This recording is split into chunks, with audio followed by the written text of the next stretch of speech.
Welcome back, and today we are going to be playing out one of the planes that I should have taken out quite a while ago, the Tempest Mk. Now, it's not really comparable to the Tempest Mk. If you are wondering. The Tempest Mk. Is all about engine power and really has very little going for it in terms of maneuverability. The Mk. is essentially the other way around. Now, do keep in mind that you are not going to be getting a plane that is as agile as the Mk. Is powerful, but in return you get a very well-rounded plane. It does what you want it to, it's very stable, it's very easy to manage. Now, it's not going to be something like a Spitfire, and you want to be careful of the engine. The engine is probably the biggest downfall of this thing. It's not super strong.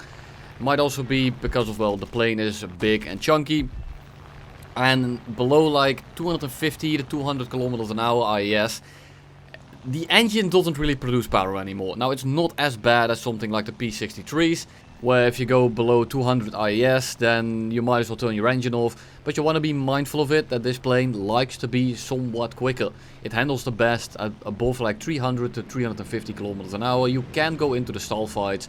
You can, of course, try to position yourself if you have a little bit of energy to be above them, and the flaps work quite well. Now, be careful with them, because they will absolutely hemorrhage your speed, because, well, they are absolutely massive and do provide a shitload of lift. Here is the compression, 740 IES, still pulling about 7 Gs, which is quite respectable, but at 5.7, there are a lot more planes that demand a lot of respect. Mainly the Yak 3U, which is going to be the bane of your existence. Now, luckily, I didn't really run into many, and the ones I did run into, I just kind of killed in head-on. So they weren't really that much of an issue, and I don't really have any good fights with them. But keep in mind that if they play it right, there's very little you can do. You try to get them to altitude, I guess, and you can try to make them rip. But if they play it right, you're gonna do exactly nothing. Now, in the down tiers, like with this P51D30 over here, it's a bit of a frag bus. 800 rounds of Mark V Hispanos is actually pretty damn solid.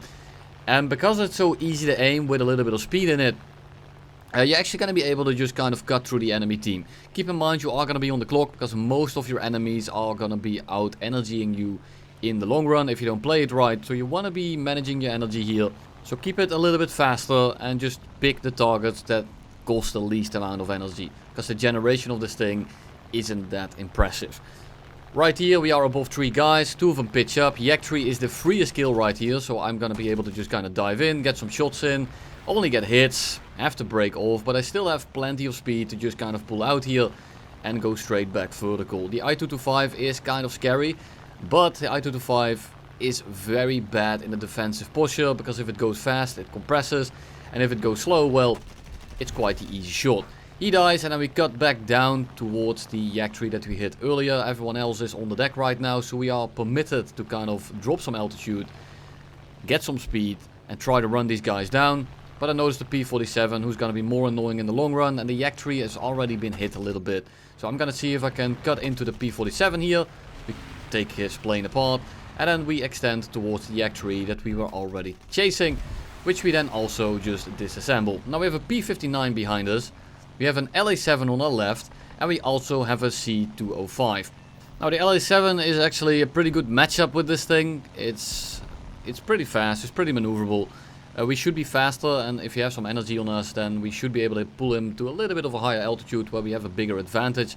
But the P59 there is going to be a massive issue.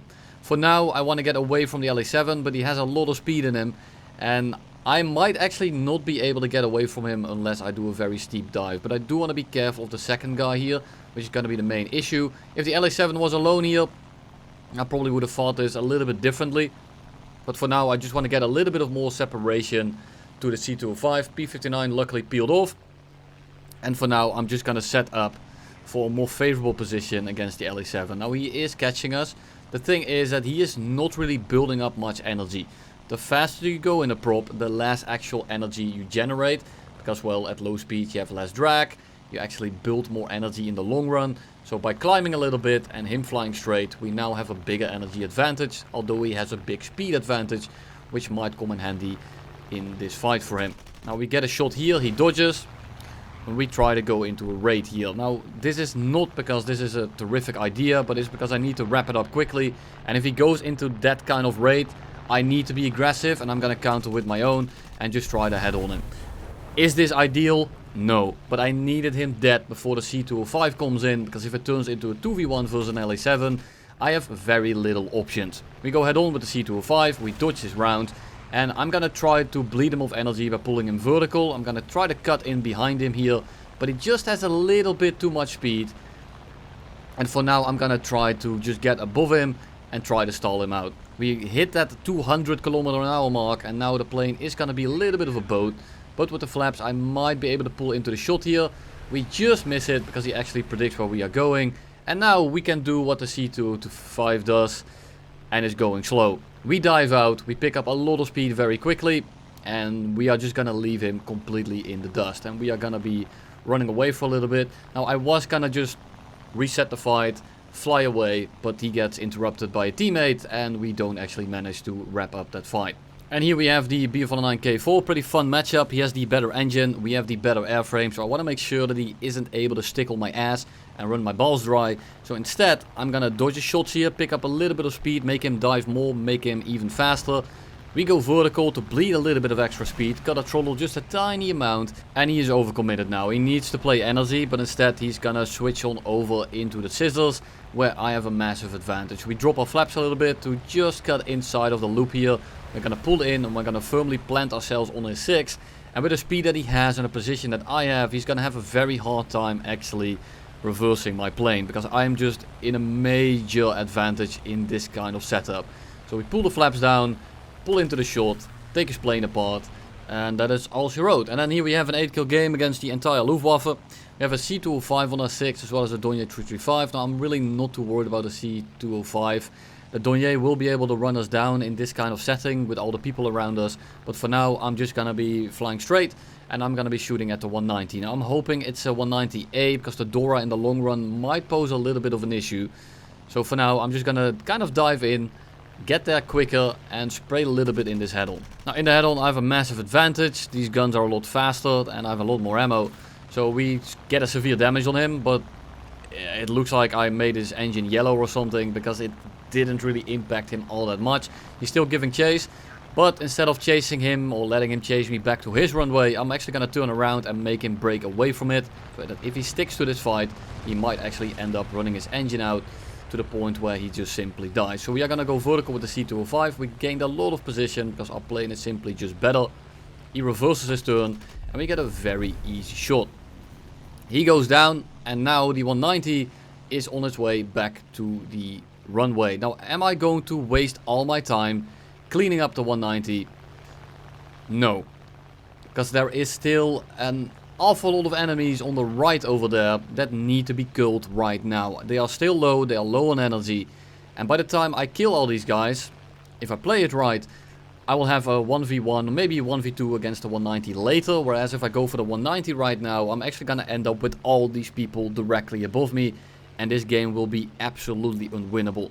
Now it will bite me back in the ass a little bit, but even in hindsight, I don't think it would have been a good idea to go for the 190 that's RTB right now. It is, however, kind of annoying, because I feel like he just should have just been dead. When you get a severe damage, in my mind, you should actually be dead, but you know, whatever, he's gonna repair, and he will be back later with a vengeance. We dodge the Dornier 335 here, we have quite a bit of energy, we go head on with the 190, it's a 190F, we get a hit on him, we set him on fire, and the Dornier is now on decently low energy, and he's not going to be winning this kind of fight, especially with the position that I have. So I just kind of pull up over his nose, dive in a little bit to pick up just that extra bit of speed, make myself a harder shot, make myself pull out of his nose just a little bit quicker, and then we just kind of go into a flat turn here, slightly vertical to just get out of his nose. We drop the flaps, and we can then pull directly behind him. Keep an eye on that 190, because you know, he might be on fire, but he's not actually dead yet.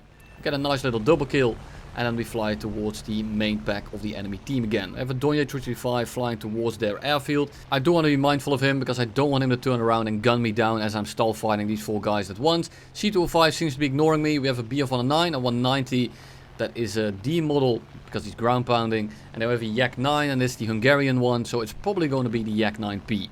I think that's the only one it can be, actually.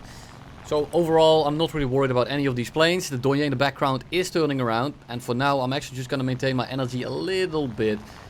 And because the Dornier is actually climbing and the other ones aren't really I'm actually going to turn around and engage the Donier first. The Yak 9 is also breaking off and climbing as well. And the two guys on the deck, I mean, they're not really doing anything. So they're not really an immediate threat. The BF-109 is also flying into that direction. So overall, it feels like the smart thing to do here is to fly towards the Donier and the Yak 9. Because they are clearly showing the most signs of brain activity. And they are going to be the biggest short-term threat. We crit the Donier. We pull up over the nose of the Yak 9 because we have way more energy. And again, we drop the flaps. We pull up over his nose.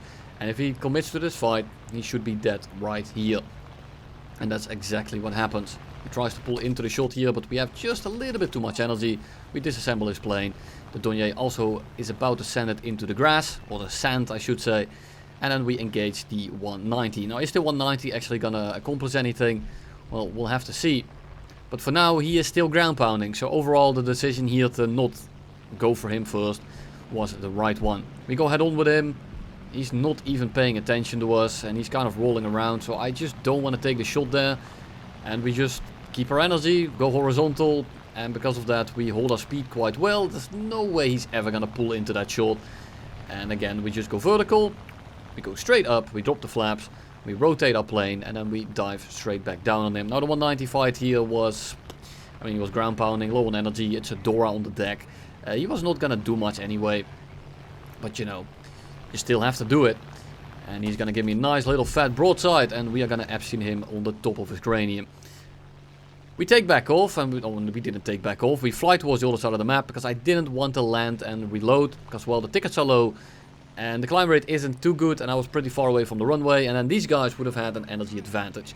Now, that isn't the case, so we are now above the K4 and the C205. The C205 is going to be the weakest link here, because he is in a very bad plane, very bad position, and he's pulling straight up for me. And I have the energy here to just dive on the C205, because he's behind the K4, and then switch on over and fight the K4 just like that. So we disassemble his plane, we dive into the K4, we bank our energy, and I'm just gonna go into a kind of spirally motion here, but then I see the 190. So instead I'm gonna be a little bit more aggressive, actually use the flaps just a tiny amount, dive into this turn here to pick up some speed, pick up a little bit of turn rate, and we are able to one turn the K4 because we had so much energy left. Now the 190 is coming in, and I do want to be careful of him.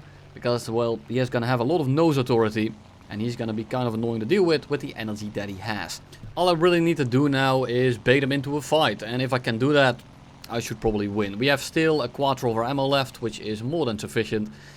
And for now, I'm just going to be flying straight for a little bit. I want him to dive on me. I want him to get to me. So I'm about to start turning around here to rope him in a little bit. Because, well, guess what? The tickets are awfully low. And every map in this game means that you are on the clock, which is fantastic. I love tickets ending the game prematurely.